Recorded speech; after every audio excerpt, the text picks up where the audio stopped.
They told her she was just a gym teacher with big dreams, not a soldier, not a warrior, not anyone who could understand real pain. That's what the recruiters laughed as she stood quietly at the registration table, one trembling hand gripping her father's old canteen. No one noticed the calloused knuckles from years of carrying stretchers, the hairline scars that twisted across her collarbone like whispered confessions. They didn't see the hours before dawn, the cold mornings spent running hills alone while the town still slept, or the letters she wrote to herself on her kitchen table every night. Letters she never sent, but kept folded under her pillow like quiet promises. If you believe that true grit lives in silence, not in boasting, like and subscribe. Because this isn't a story about medals or parades. It's about a woman who ran past every doubt until they had no choice but to see her. Her name was Sergeant First Class Alana Reyes. Though most at Camp Sterling that fall morning only saw a middle-aged woman with a tired gait and a soft voice. The young men, bright-eyed and hungry for validation, crowded each other with competitive shoves, bragging about miles they had run and weights they had lifted. Alana stood apart, resting her hand lightly on the small, battered pack she had carried since her first deployment. When they handed out the route mats for the pre-selection endurance course, a twisted labyrinth of mountain ridges, swamp crossings, and unmarked checkpoints, the others hooted and hooped as if it were a festival game. She only nodded once, scanning the lines as though reading a familiar letter from an old friend. "You'll never keep up with us," one of them called. A kid named Burke with forearms inked in bright tributes to victories he'd never truly fought. He spit to the side, chest puffed, trying to catch the eyes of his friends who erupted in a chorus of smug laughter. Alana didn't look at him. Instead, she adjusted her watch, checked her boots with precise movements, and took a slow, steady breath that smelled of pine and coming rain. In that moment, if anyone had looked closely, they might have seen her shoulders lower by a hair, as if she was placing down a weight too heavy to share. But they didn't see. They never do in the beginning. Burke leaned in close enough to whisper, "Better quit before your knees give out, ma'am." His voice dripped with mock concern, but Alana's expression didn't flicker. She had heard worse from enemy lines and darker corners of her own mind. She knew the rhythm of disrespect, how it moved like a lazy tide, pulling at ankles until it thought you would stumble. But she had learned long ago that tides can be outlasted. The pre-dawn mist clung to her hair as the group assembled at the starting marker, a crooked wooden post painted with a single faded red stripe. Instructors in windbreakers and dark ball caps lined the edges, clipboards at the ready, eyes scanning the herd of hopefuls like cattle before a storm. A whistle shrieked once, sharp and echoing against the hills, and the runners exploded forward in a snarl of thudding boots and sharp shouts. Alana didn't bolt. She rose into her stride with the patience of a woman who knew the course wasn't won in the first mile or even the first 10. It was won in the silent hours when your body was screaming and your heart had forgotten the reason it started beating in the first place. By the second mile, the pack had already begun to splinter, some eager boys pushing hard into the uphill, others gasping, red-faced, at the sudden sting of reality clawing at their lungs. Alana drifted into a rhythm so quiet that even the leaves seemed to pause to listen. Step, breath, a cadence only she could hear. Behind her left ear, the memory of her father's voice pressed gently, reminding her of those early mornings when he rose before light to jog the frostbitten streets, his silhouette returning to the kitchen doorway, soaked in sweat, smiling, alive. She had held that same canteen then, too small to unscrew the cap, but certain she was holding something important, something eternal. Now, decades later, that canteen rested against her spine, tapping softly with each step like a heartbeat echoing through time. Around the 6th mile, Burke and a few others had paused to heave breaths, squatting near a cracked granite outcrop, heads hung between trembling arms. They didn't notice her pass. They were too busy calculating the betrayal of their own muscles, too shocked that the woman they had dismissed was neither sprinting nor crawling, but simply moving forward, unstoppable as sunrise. She didn't speed up to gloat or slow down to console. She moved as though her path had been drawn by stars no one else could see. By the time she reached the first checkpoint, an unmanned metal post with a hole puncher zip tied to its side, she pressed her route card without fumbling, punched the square, and replaced it calmly. The horizon blushed with early light, birds beginning to stir in the pines above. She paused for a moment, rolling her shoulders back, closing her eyes to feel the breeze slide across her face. No one around to cheer, no cameras, no cadre instructors barking encouragement. Only the hush of a world that had never truly listened to her before, and maybe never would, even after this. Yet, that had never been the point. She didn't come to be seen. She came because something inside her still believed in earning every step. Something inside her still remembered a promise, to finish what she started, even if no one else noticed, even if no one else believed. At that moment, she was not an aging medic, not a gym teacher, not a ma'am, to be pitted or dismissed. She was a current, a quiet river cutting through stone, reshaping everything it touched, slowly, relentlessly. As she set off for the next leg of the course, her silhouette slipped between the trees, a soft rhythm echoing in her wake. Step, breath, step, breath. And though the others would not understand until much later, until the finish line stood empty except for one solitary figure. That morning, in the hush before the shouts of disbelief and forced admiration, Alana Reyes had already won. She had already left them behind. Alone. Unmatched. The mountain fog settled like a thick blanket across the ridgeline as Sergeant First Class Alana Reyes pressed into the second day of the endurance course. Her breath steady, her steps patient, the quiet pulse of her heart echoing in the space between each footfall.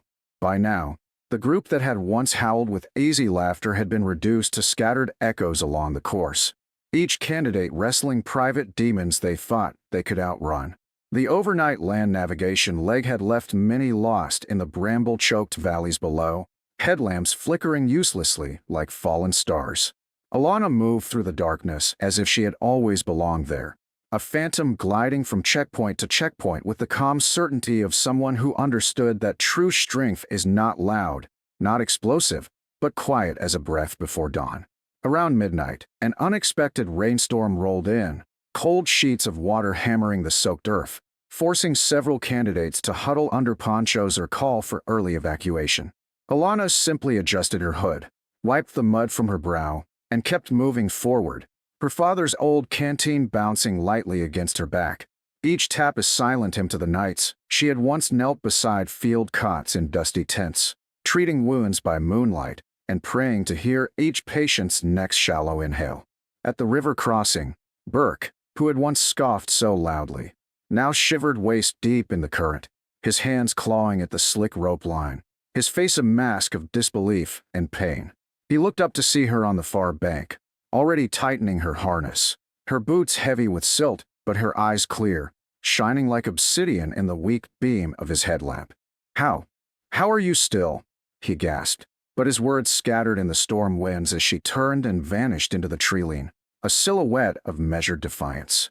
Instructors back at the operations tent watched the GPS pings with growing awe. Her signal, always moving, always deliberate, never hesitated at the wrong fork or circled back in confusion. One instructor, an older master sergeant who had spent his youth sneering at stories of old-timers, leaned over the screen and whispered, almost reverently, "She's not just navigating terrain, she's navigating memory." Meanwhile, Alana's mind drifted between the trees and old letters folded in a shoebox at home. Letters from soldiers she had patched together under gunfire, from families thanking her for bringing him home in one piece, from her father, written in blocky pen on yellowed stationery, each line a whispered commandment. Finish what you start, even when your bones scream. Especially then. Each memory became a step, each scar a torchlight guiding her deeper into the dark forest. By dawn, only 3 candidates remained on the tracker, 2 of them dangerously close to a cliff edge, their blicks flickering like dying embers. Alana, alone, pressed up the ridge, her breath clouding in the cold morning air, her hands gripping roots and rocks, her knees raw from crawling when the slope turned to loose shale. At the final checkpoint before the summit, she paused to sip from the old canteen. The water tasted of metal and memory, but it lit something inside her, a glow that spread from her throat to her fingertips, warming every ache, every hidden fracture. She felt the presence of every soldier she had carried, every voice that had doubted her, Every moment she had swallowed her own fear and chosen to move anyway. At that checkpoint, there were no cheering crowds, no banners, no triumphant music, just the wind, the smell of pine, and the soft crunch of her boots against frostbitten earth.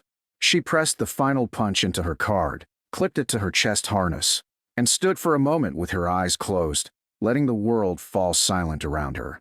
Somewhere far below, Burke sat collapsed on a mossy rock, head in his hands, the last of his bravado leaking into the mud around his boots.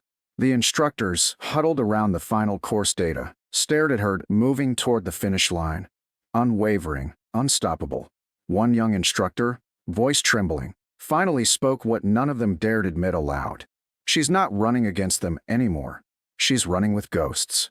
And so she climbed on, each step a vow, each breath a defiance, the sky brightening in slow golden streaks above her as she neared the final ridge. In that fragile space between night and morning, with the world half asleep and half alive, Sergeant First Class Alana Reyes kept going, alone and unmatched, her spirit shining in the hush before the world realized what had truly happened. That the woman they mocked, the one they had doubted from the moment she set her quiet eyes on that crooked wooden starting post, had already left them far behind.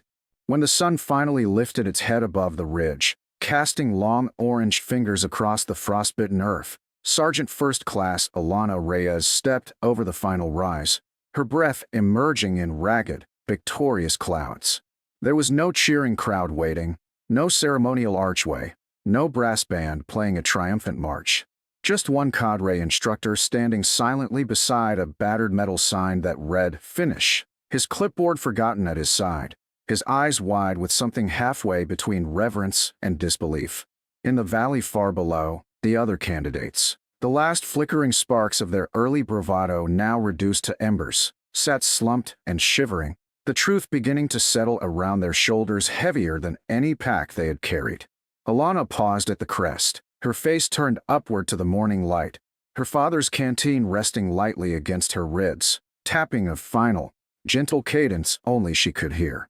Her boots were caked in mud and blood, her knees torn from the shale, and her shoulders quivered under the memory of every burden she had ever carried.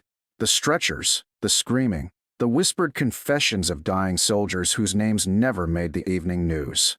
She had run this course not against the men who taunted her, but with the echo of every life she had saved and every silent promise she had ever made to herself in those long, cold hours before dawn. She approached the cadre instructor with the same quiet steadiness she had carried since the first mile. He opened his mouth to speak, but no words came, only a sharp exhale that almost sounded like a prayer. And then, without a single command, he straightened, his spine locking into a precise line, his arm rising slowly into a perfect salute, a salute not offered out of obligation, but pulled from some deep well of hard-earned respect. Alana stopped before him, eyes locked on his, the wind pulling strands of hair from her braid and wrapping them around her face like a crown of wild laurels. She didn't return the salute immediately. Instead, she lifted her father's canteen and pressed it gently to her forehead in a gesture that was half blessing, half goodbye, as though she were thanking every ghost that had walked each mile beside her. Then she straightened and returned the salute, sharp, deliberate, final. The cadre dropped his hand slowly, his eyes wet, and stepped aside to reveal a small wooden box on a rock behind him, holding a single patch embroidered with silver thread, Sterling Endurance, Solo Finisher. She took it carefully, cradling it in her palm as if it were a fragile bird. In that moment, the silence roared louder than any stadium. Down below, Burke watched from the tree line, his mouth half open, his hands limp at his sides. Every insult he had hurled dissolved into the cold air, leaving only the bitter taste of regret on his tongue. He would remember this day not as the day he failed, but as the day he watched someone do the impossible without a single boast, without a single demand for recognition. Alana turned to face the endless stretch of valley below her, her eyes sweeping over the trail she had conquered, every river crossing, every ridgeline, every haunted grove where she had left pieces of her pain behind. She did not raise her arms or scream into the sky. Instead, she simply stood, her shoulders settling into a gentle, exhausted slope, as if laying down a lifetime of burdens in that single breath. Somewhere inside, she felt her father's voice, not a loud call, but a quiet murmur in her bones. You finished what you started. She closed her eyes, a tear slipping down her mud-streaked cheek, disappearing into the folds of her sun-scorched skin. When she opened them again, the world seemed sharper, the sky impossibly wide, every tree and stone holding its breath in deference. Later that day, back at camp, her name would appear alone on the final roster, the only one under the header. Completed, first, alone, unmatched. Instructors would gather silently as she pinned the patch to her battered rucksack, her fingers trembling not from weakness, but from the raw weight of a promise finally fulfilled. Young recruits would whisper her name like a secret blessing, passing it between them like a flame on a dark night. But standing on that ridge, under the newborn sun, Alana Reyes didn't think of accolades or promotions or the legend she had unknowingly forged. She thought only of the long road behind her and the quiet road ahead, of every unseen battle waiting beyond the next horizon. And in that stillness, she understood fully, she had never needed to keep up with them. They had needed to learn how to keep up with her. Alone, unmatched, and finally, truly free.